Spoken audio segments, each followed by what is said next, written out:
నువ్వు నమ్మినా నమ్మకపోయినా వాడు నిన్ను మోసం చేయాలని చూస్తున్నాడు, అదే నిజం. కానీ వాడు నిన్ను ఫ్రీగా వాడుకోవాలని చూస్తున్నాడని, నీ ఆస్తిని చూసి ప్రేమిస్తున్నానని వాడు నాతో ఛాలెంజ్ చేశాడు.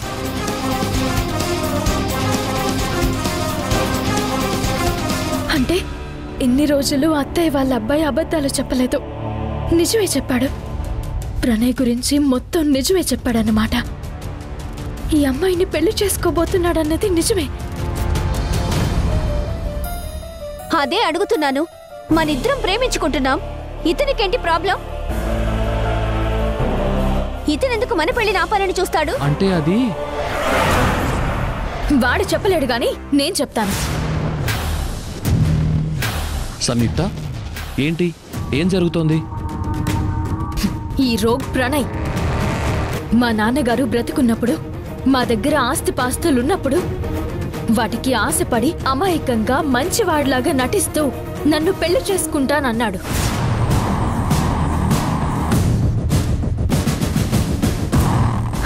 కానీ మా భవిష్యత్తు తలకిందులైన తర్వాత ఇదిగో ఈ అమ్మాయి వెంట పడుతున్నాడు.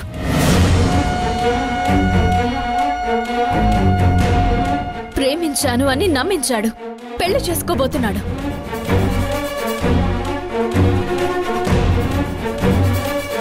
అంతేకాకుండా ఈ విషయాలన్నీ నా దగ్గర దాచి నన్ను పెళ్లి చేసుకుంటాను అని, నన్ను నా ఫ్యామిలీని బాగా చూసుకుంటానని నాకు కూడా మాటిచ్చాడు.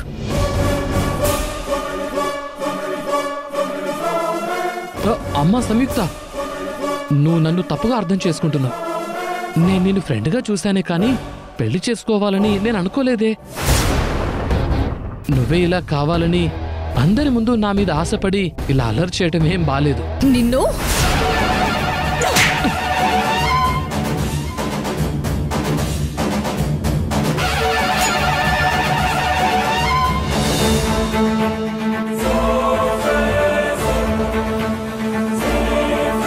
అయ్యయ్యో,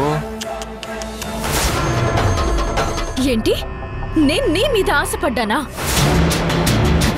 చంపేస్తాను. ఛీ! నీ మొహం చూడాలంటేనే అసహ్యం వేస్తుంది.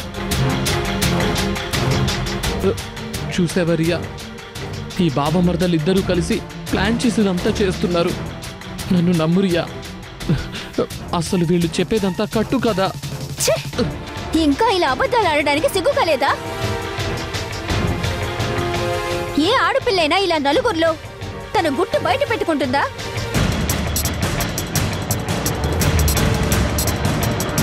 అలాంటిది సంయుక్త నా గురించి ఆలోచించి చెప్పింది. అయినా పాపం వాసు నాకు, నా పేరెంట్స్ కి చెప్తూనే ఉన్నాడు.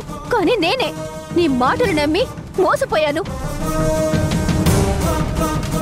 ఇంకొకసారి నీ మొహం నాకు చూపించుకో.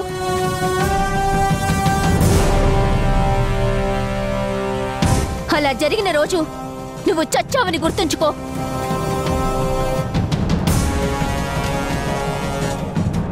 థ్యాంక్స్ వాసు. నువ్వు గానీ ఈ రోజు నన్ను కలిసి ఉండకపోతే ఈ ఫ్రాడ్ ని పెళ్లి చేసుకుని జీవితాంతం నరకం అనుభవించేదాన్ని. ఛీ!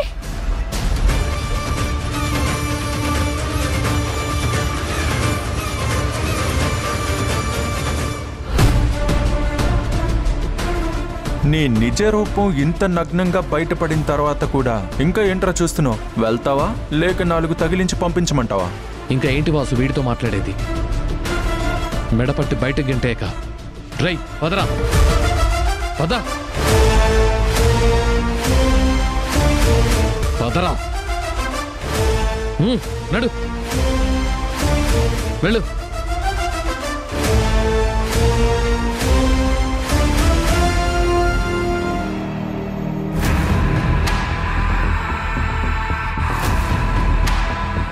రే వాసు, సంయుక్త, నేను ప్లాన్ చేసుకున్న నా లైఫ్ని మొత్తం నాశనం చేసి నన్నింతలా అవమానించిన మిమ్మల్ని వదలను, అస్సలు వదలను. చింతకింత పగ తీర్చుకుంటాను రా.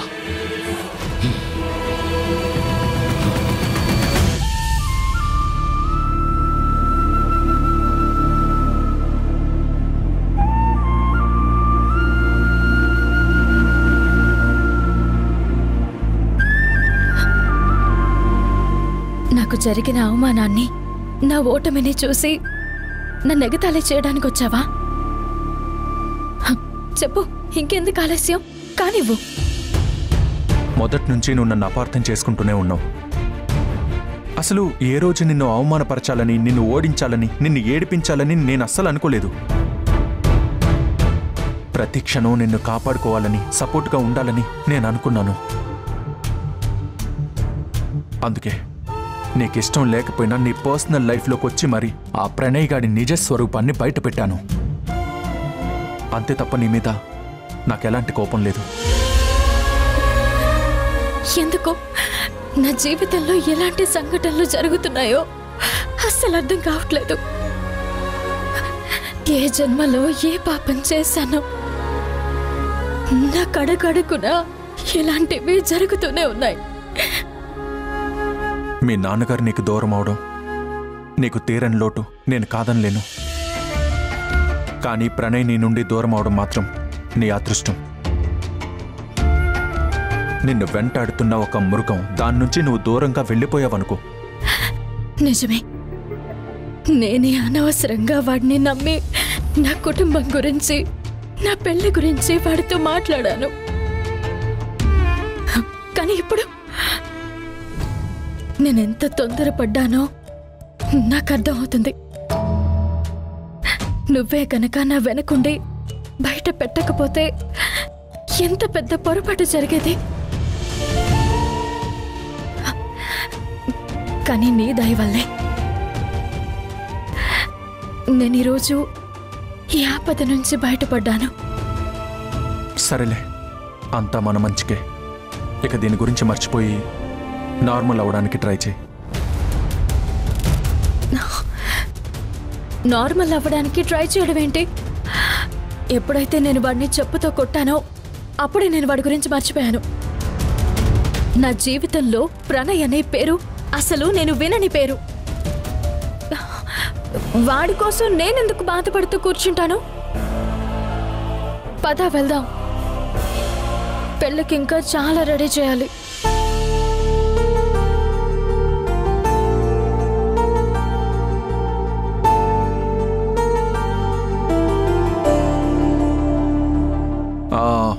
ప్రణయ్ తనేం బాధపడట్లేదులే, ఏ గుర్తు గంతులేస్తుంది. అంతేకాకుండా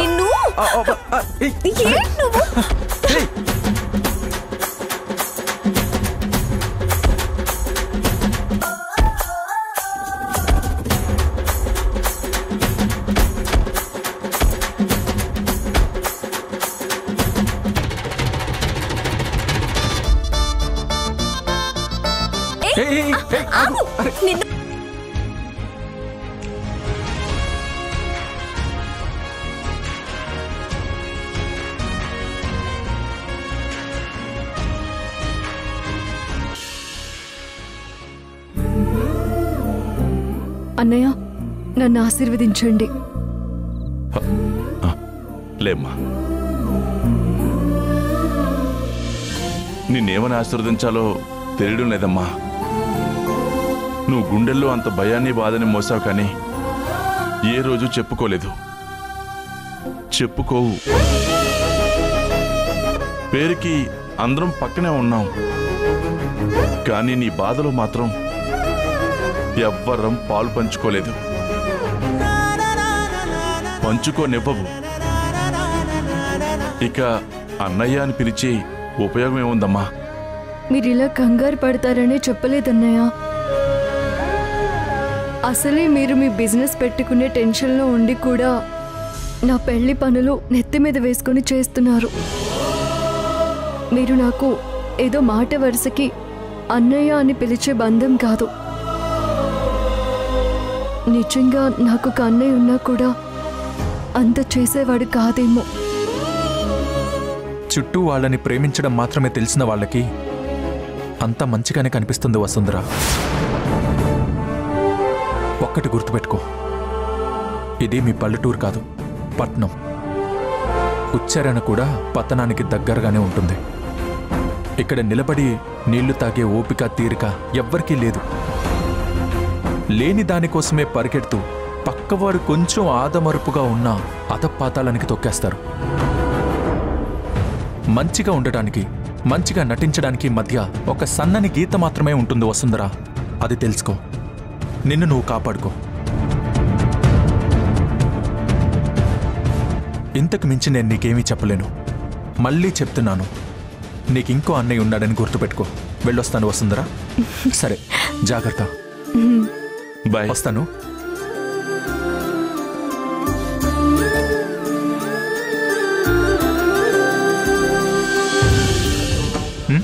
ఏంటి?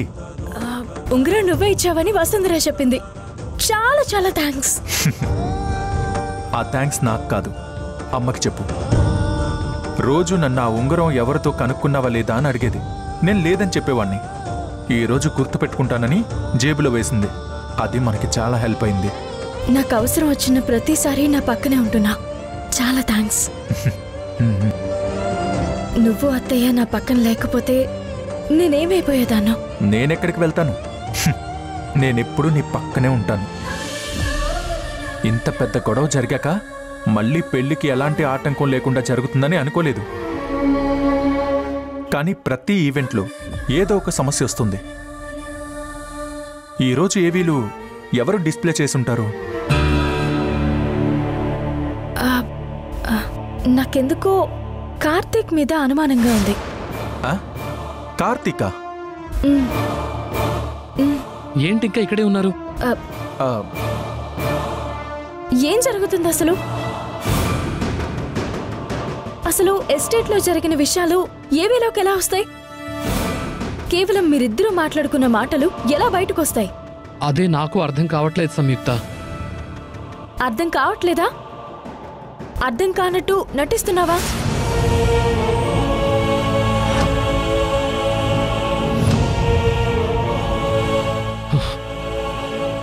ఇన్ని రోజులు నువ్వు ఒక్కదాని వల్ల నన్ను నమ్మేవనుకున్నాను.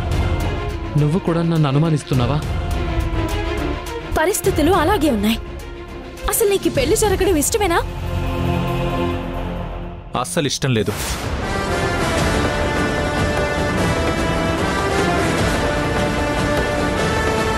నీ సంగతి నేను గమనించడం లేదనుకున్నావా? పెళ్లి పత్రికలో నీ పేరు వసుంధర పేరు కొట్టించుకోవడం, గోరింటాకు పెట్టేటప్పుడు తన చేతిలో నీ పేరు రాయించుకోవడం, ఇవన్నీ తెలుసు.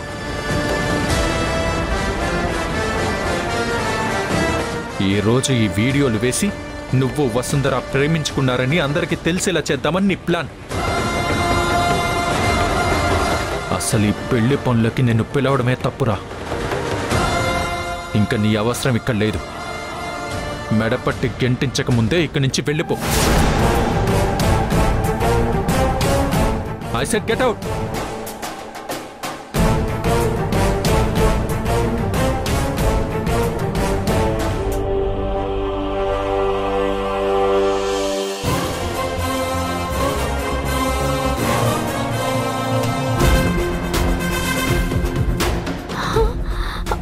అత్తయ్య, అత్తయ్య, అత్తయ్య, అత్తయ్య.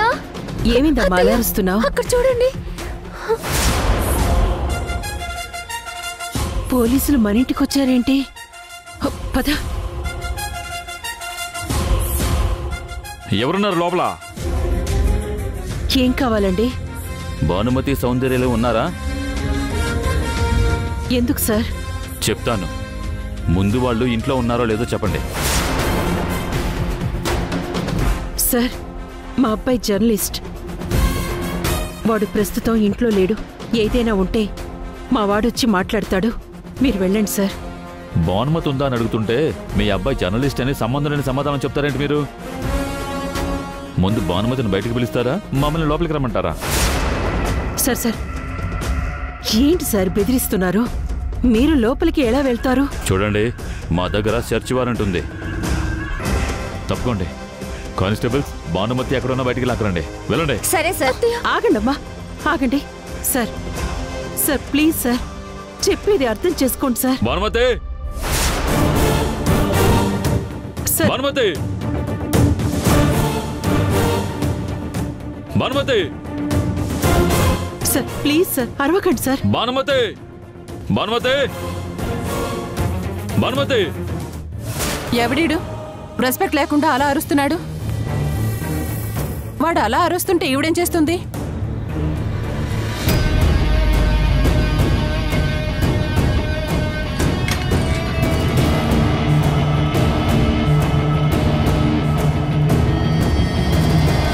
భానుమతి భానుమతి ఎందుకలా అరుస్తున్నారు? ఏమైంది? అడిగితే సమాధానం రానప్పుడు, పిలిస్తే పలకనప్పుడు అరిస్తేనైనా వస్తారేమోనని. విషయం ఏంటో చెప్పండి. మీ మీద అరెస్ట్ వారెంట్ ఇష్యూ అయింది.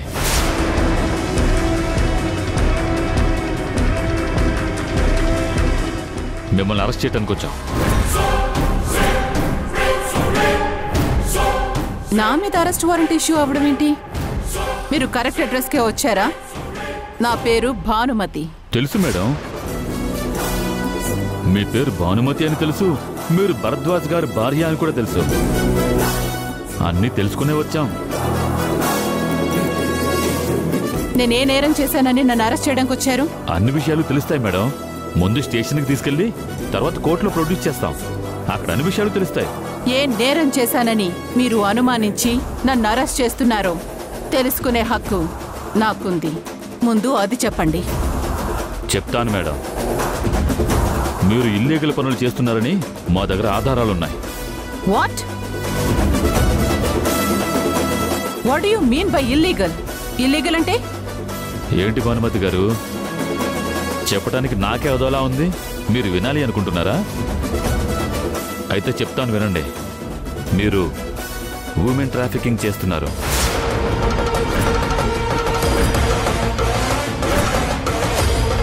డ్రగ్స్ సప్లై చేస్తున్నారని ఆధారాలు ఉన్నాయి.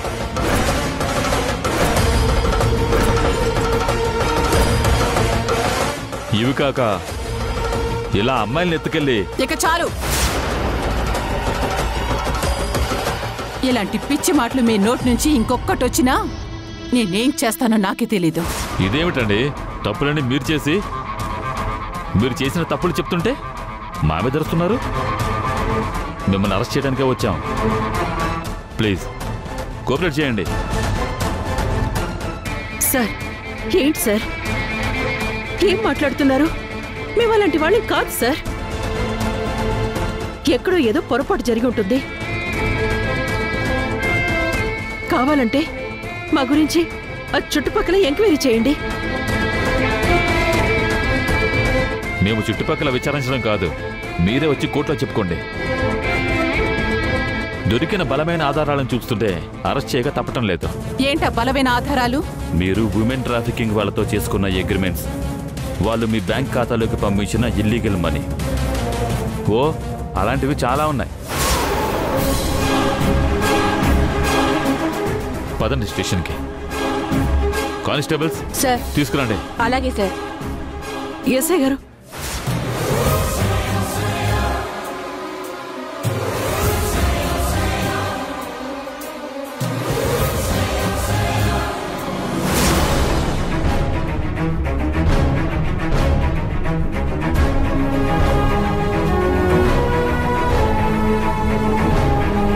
సార్ మీరు చెప్పేది వినండి సార్. మేడం మేడం అరెస్ట్ చేయకండి సార్. చెప్పండి మేడం. ఏంటి మా మీరు అబ్బాయి పడుతున్నప్పుడు మేడం? లగ్జరీ లైఫ్కి అలవాటు పడి ఇలాంటి పనులు వదులుకోలేకపోతున్నారా? చెప్పండి మేడం. మీరు ఆడపిల్లల్ని అడ్డం పెట్టుకొని సంపాదించుకోవాలని చూసారా? మీకు కూడా 3 ఆడపిల్లలు ఉన్నారుగా.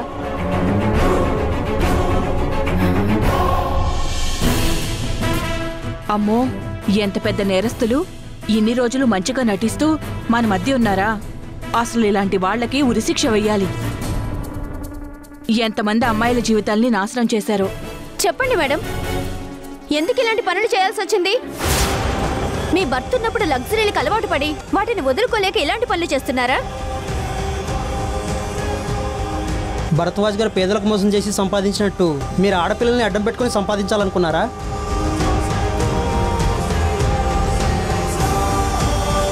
వీళ్ళ ఇంట్లో 3 ఆడపిల్లలు ఉండగా బయట ఆడపిల్లలను ఒకలాగా, ఇంట్లో ఆడపిల్లల్ని ఒకలాగా చూస్తారా? ఏ మనుషులో వీళ్ళు.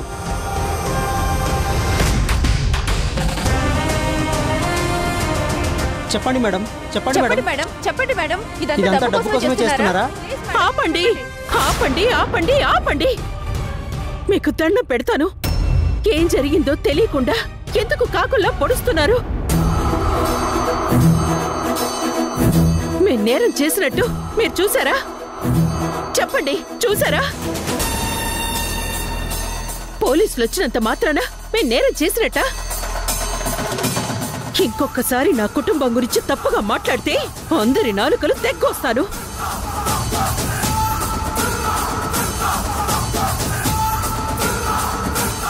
ప్లీజ్ సార్, సార్ దయచేసి అర్థం చేసుకోండి. ఇంటి గుట్టు బయట పడకుండా బతుకుతున్న కుటుంబం మాది. నలుగురు 4 రకాలుగా మాట్లాడుకుంటుంటే మాకు చావడం తప్ప వేరే మార్గం లేదు. కొంచెం టైం ఇవ్వండి సార్, మా అబ్బాయి వచ్చేస్తున్నాడు. చూడండి, ఇందాకే చెప్పాను కదా, ఏదైనా ఉంటే కోర్టులో చూసుకోండి. కానిస్టేబుల్స్ జీపెక్కించండి. అర్జెంట్గా మనం ఇంటికి వెళ్ళాలి, పద. ఎందుకు? ఏమైంది? చెప్తాను, పద.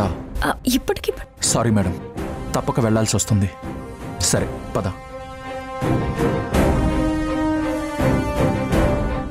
అరే ఏంటి, ఏమైంది? మీ అమ్మని అరెస్ట్ చేస్తున్నారంట. ఉసురేమో ఇరిసేసింది కరుసైన కాలమిలా, ఎగురేసిన జీవితమంతా చిరిమేసెను చీకటిలా, బాధ నీరు కూడా భాష లేక గొంతు మూగబోయనా, పొగిలినంతలోన పొంత నిండలేని నిండు వేదనా, చేరదీయబోతే సాయమేమో యతి నీడ చేర్చనా. ధ్రువంతే రాజా వరుణో ధ్రువంతేనో బృహస్పతిః ధ్రువంత ఇంద్రశ్చాగ్నిశ్చ రాష్ట్రం ధారయతాం